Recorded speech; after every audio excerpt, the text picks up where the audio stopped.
이제까지 예수를 믿으면서 깨달은 것 중에 하나는 기독교의 신앙은 참 공격적이고 전투적이고 능동적이다 라고 하는 것입니다.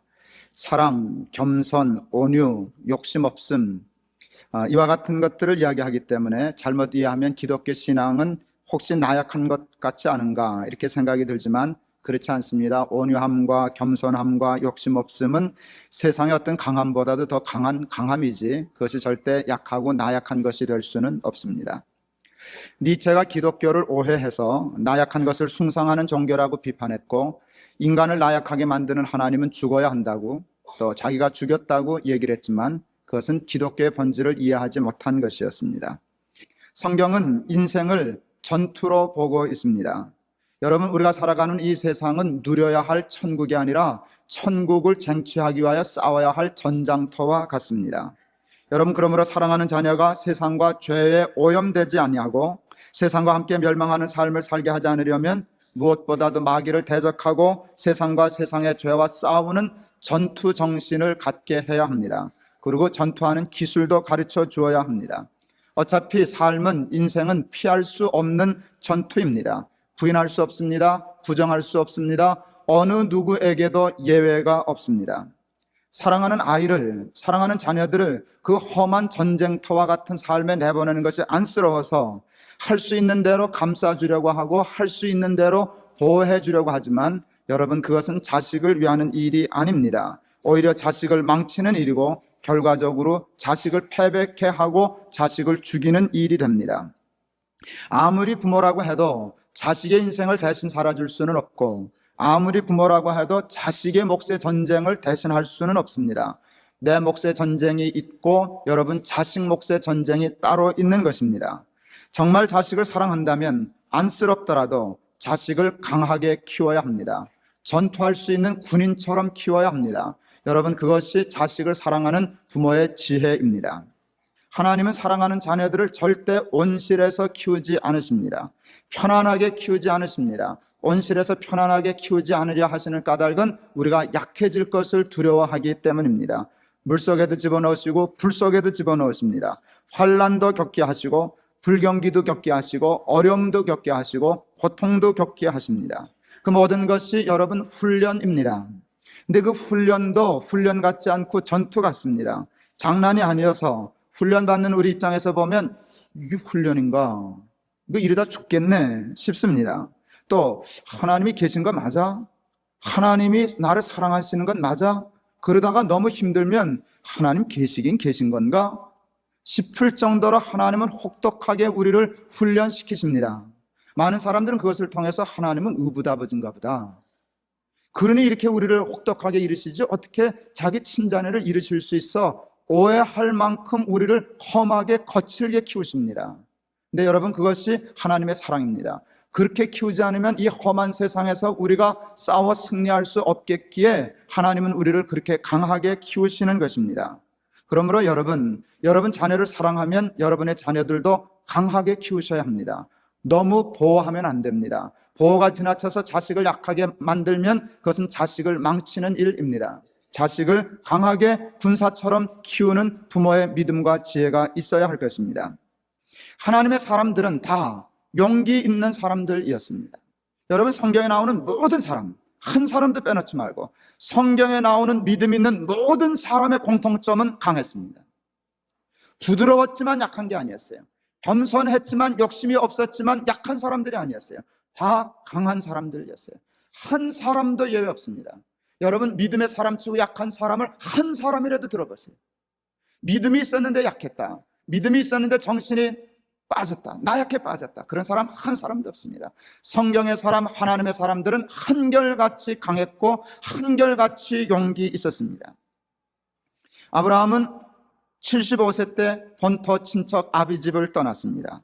하나님이 명령하시는 가나안 땅으로 갔습니다. 나중에 가나안 땅인 줄 알았지만 떠날 때는 몰랐습니다. 가라 그러니까 예 하고 갑니다. 여러분, 그것은 용기입니다. 믿음으로 말미암은 용기입니다. 75세에 그 용기를 낸다는 것은 상식적으로 어렵습니다. 75대면 그동안 고생해서 쌓아온 것을 누리려고 하는 나이입니다. 도전하지 않습니다. 개척하지 않습니다. 75세에 개척하는 사람 봤습니까? 그때는 원로 목사하려고 하는 때죠. 그냥 누리려고 하는 때죠. 받아 먹으려고 하는 때죠. 자리를 이용해서 자기의 권세를 누리려고 하는 때죠. 그런데 본토를 떠납니다. 아비의 집을 떠납니다. 친척의 집을 떠납니다. 갈 바를 알지 못하고 도전합니다. 그는 75세의 개척자였습니다. 아브라함이 나약한 사람이라고요? 하나님이 사람을 나약하게 한다고요? 아니요. 하나님은 사람이 나약해질까 봐, 75 됐으니까 안주할까 봐, 부모 덕이나 보며 살려 할까 봐, 친척 덕이나 의지해서 살려고 하는 사람 될까 봐 내쫓습니다. 나 믿고 도전해. 아브라함은 하나님 믿고 도전합니다. 어디를 가든지 문제없어. 다시 시작해도 얼마든지 할 수 있어. 하나님 가라시면 가지 하고 떠났습니다. 많은 사람들은 사업을 하거나 정치를 하거나 취직을 하고 직장에서 승진을 하려고 할 때에도 하나님 믿지 않습니다. 하나님 믿는 믿음으로 용기를 가지지 않습니다. 개척하고 도전하려 하지 않습니다. 학연을 따집니다. 지연을 따집니다. 할 수 있는 사람대로 백을 동원합니다. 그리고 안전하게 그 일을 하려고 생각합니다. 정치하는 사람도 마찬가지고요. 사업하는 사람도 마찬가지고요. 공부하는 사람도 마찬가지고요. 학교 교수들도 마찬가지고요. 사람 쫓아다니고 줄 대려고 얼마나 애쓰는지 모르는데 아브라함은 그걸 다 끊어버렸어요. 쫓아다니지 않아도 있는 모든 것, 얻은 것 다 끊어버리고 갈 바를 알지 못하고 하나님 가라 하시는 땅으로 갔던 그 용기. 여러분, 그 용기가 우리에게도 필요하고, 여러분, 그 아브라함의 용기가 우리 사랑하는 아들, 우리 사랑하는 딸에게 꼭 필요하다는 것을 여러분 기억하실 수 있기를 바랍니다. 하나님의 사람들은 강한 사람들이었습니다. 용기 있는 사람들이었습니다. 나약한 그리스도인은 교회 다니는 사람이지 예수 믿는 사람 아닙니다. 엄밀히 얘기하면 크리스찬 아닙니다. 처치맨입니다. 처치맨이니까 약하죠. 여러분, 교회 다니는데 교회만 다니면 강해지지 않아요. 집사 된다고 강해져요? 장로님 됐다고 강해져요? 아니요. 예수 믿어야 강해져요. 목사라고 강해져요? 직분이 우리를 강하게 하지 않아요. 강한 척 위선은 할 수 있지만 정말 강함은 믿음에서 와요. 그러니까 나약한 크리스찬은 논리적으로 맞지 않아요. 나약한데 크리스찬일 수 없어요. 크리스찬이 되면 최소한 믿음을 가지면 나약함은 없어요. 가난할 수는 있지만 나약하진 않아요. 병들 수는 있지만 나약하지 않아요. 환경이 나쁠 수는 있지만 나약하잖아요. 담대해요. 여러분, 환경에 지배받지 않아요. 우리 이번에 청년들 전도집회 계속 하는 중인데, 이지선이라고 여러분 혹 아세요? 차 사고로 온몸에 2도 화상, 전신 화상 입어서 그 된 아이가, 여러분, 그 아이 얼마나 담대해요? 정말 담대해요. 여러분, 그러고도 도전하고 얼마나 인생을 잘 사는지 몰라요. 환경은 그런데 그 아이는 잘 살아요. 그 아이에게서 발견하는 건 용기예요. 용기예요. 근데 그 용기가 어디에서 오는가 하면 믿음에서 와요. 이지선 정말 잘 사는 아이죠. 여러분, 그 나약한 그리스도인, 이건 말이 되지 않아요. 절대 말이 되지 않아요. 아브라함과 함께 믿음의 조상으로 존경받던 다윗도 여러분 용기 있는 사람이었습니다. 칼도 들 수 없고 갑옷을 입을 수도 없었어요. 칼을 의지할 수도 없었고 방패를 의지할 수도 없었고 갑옷으로 자기 몸을 보호할 수도 없었는데, 만만한 상대도 아닌 골리앗 앞에 눈도 까딱하지 않아요. 내가 칼 가지고 나가 싸우냐? 방패를 의지하냐? 내가 의지하는 건 만군의 주 여호와 하나님인데, 너는 칼과 단창을 가지고 내게 나오지만 나는 만군의 주 여호와의 이름을 가지고 내게 나아간다. 얼마나 근사한 말이에요. 여러분, 오늘 우리가 잘 아는 말씀이지만, 여러분, 사무엘상에 나오는 그 말씀을 제가 그냥 한번 다시 읽어 드릴 테니까 그때 그 상황을 다시 한번 기억하시면서 다윗의 믿음과 용기를 한번 다시 한번 생각해 보실 수 있기를 바랍니다.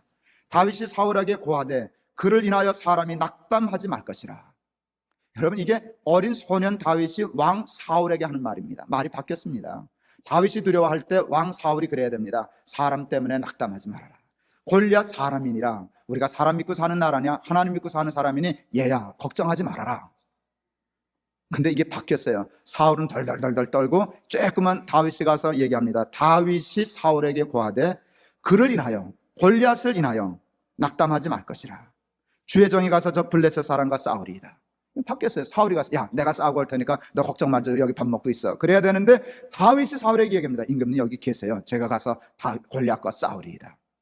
사울이 다윗에게 이르되 내가 가서 저 블레셋 사람과 싸우기에는 능치 못하리니 너는 소년이요 그는 어려서부터 용사임이니라. 다윗이 그랬을 거예요. 나도 압니다.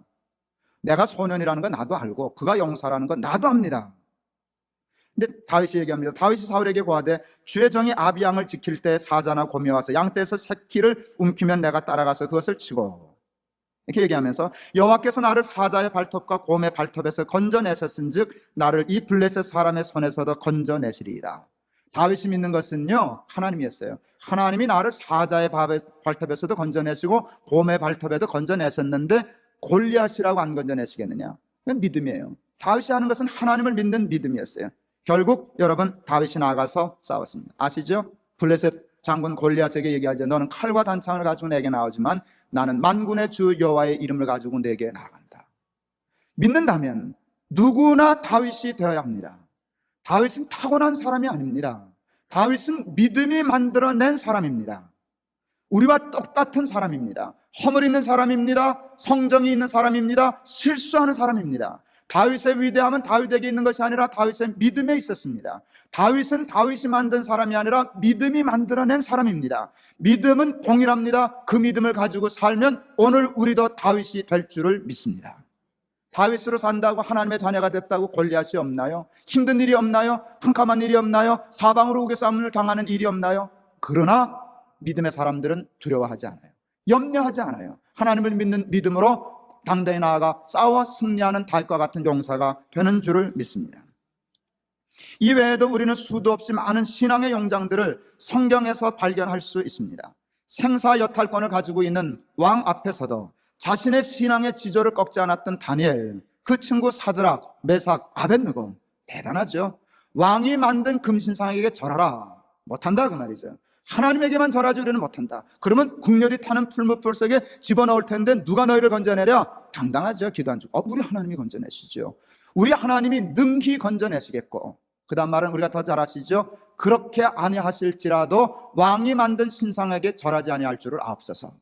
죽는 한이 있어도 왕이 만든 상에게 절할 수 없습니다.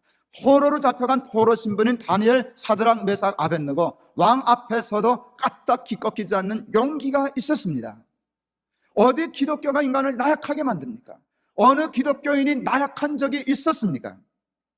여러분, 에스더 나약한 여인이라고 얘기할 수 있죠. 인간적으로 얘기하지만. 그러나 믿음은 나약함이라는 게 없어요. 여자든 남자든 나이 많든 나이 적든, 나이 많은 갈렙도 나이 어린 다윗도 믿음이 있으니 다 강했어요.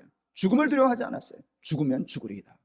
민족을 구원하기 위하여 죽으면 죽지요 하고 왕 앞에 나아가는 용기, 그것은 믿음이었습니다. 여자도 믿으면 용기 있습니다. 아이도 믿으면 강합니다. 할아버지도 믿으면 강해집니다. 여러분, 할아버지냐, 나이가 몇 살이냐, 어리냐, 남자냐, 여자냐, 건강하냐, 건강치 못하냐, 아무 상관없어요. 믿으면 강하고 못 믿으면 약합니다. 우리는 명색이 예수 믿는 사람 아닙니까? 예수 믿는 사람이라고 하면 세상이 아무리 요동치고 뒤집어진다 할지라도 최소한 두려워하지 않아야 됩니다. 도망가지 말아야 됩니다. 염려하지 말아야 됩니다. 불평하지 말아야 됩니다. 하나님, 한번 싸워보겠습니다. 한판 붙겠습니다. 하나님이 도우시면 필경 쫓아내리이다. 싸우면 이깁니다. 특히 믿음으로 싸우면 반드시 이깁니다. 기독교 신앙을 가지고 싸워서 패배한 역사를 찾아보세요. 우리 한국 교회사든지 세계 교회사든지 세계의 역사든지 개인의 역사든지 놓고 믿음으로 싸워서 패배한 사람을 대보세요. 예수 믿다가 순교하지 않았나? 예, 죽었죠. 그러나 그건 패배가 아니에요. 많은 사람들이 로마 시대에 순교했어요. 여러분, 그것은 계란으로 바위를 치는 것과 같았어요. 근데 아세요? 한동대학교 신문에 아이들이 근사한 그림을, 만화를 그렸어요. 계란으로 바위치기. 근데 계란으로 바위를 탁 쳤어요. 그랬더니 바위가 쩍 갈라졌어요. 근사하다. 애들 참 근사하다. 여러분, 신앙은 계란으로 바위치기예요. 근데 계란이 깨질 것 같죠? 아니요, 바위가 깨져요. 그걸 만화로 그냥 생각하는 게 아니에요. 역사가 꼭 그래요. 여러분, 로마 시대 초대교인들의 항거와 싸움은 계란으로 바위치기였어요. 수도 없이 죽었어요. 사자밥도 되고 불에 타 죽기도 하고 십자가에 달려 죽기도 하고 목베어 달 참수를 당하기도 하고 끊임없이 싸워요. 죽어도 또 싸우고 싸우고 또 싸우고 결국 로마가 항복했어요. 보통 항복했어요? 국교를 인정했잖아요. 그러나 처음에는 기독교를 인정하는 데 있다가 나중엔 기독교만 우리 종교다. 이런 승리, 이건 기독교의 힘인 줄을 믿습니다. 그게 로마에만 나타났죠? 한국도 마찬가지죠. 여러분, 천주교도 들어와서 많이 순교했어요. 우리 개신교도 들어와서 수많은 순교의 피를 쏟았어요. 6.25 때 공산당들에게, 또 외전시대 때 신사참배 거부하다 많은 순교의 피가 흘렸어요. 그래서 우리나라 기독교가 씨가 말랐죠? 아니요. 그것이 거름이 되어서 여러분 세계를 움직일 만한 기독교가 되지 않았냐. 싸울 때는 기독교는 살았어요. 그 싸움의 승리로 인하여 교회가 커지고 부흥해졌을 때 싸우는 의욕을 잃어버리고 그 전투력을 잊어버리고 열매나 따먹고 안주하고 목사도 그렇고 장로님들도 그렇고 교회도 그렇고 그것을 관리하려고만 했을 때 교회는 도리어 나약해지기 시작했어요. 도리어 패배하기 시작했어요.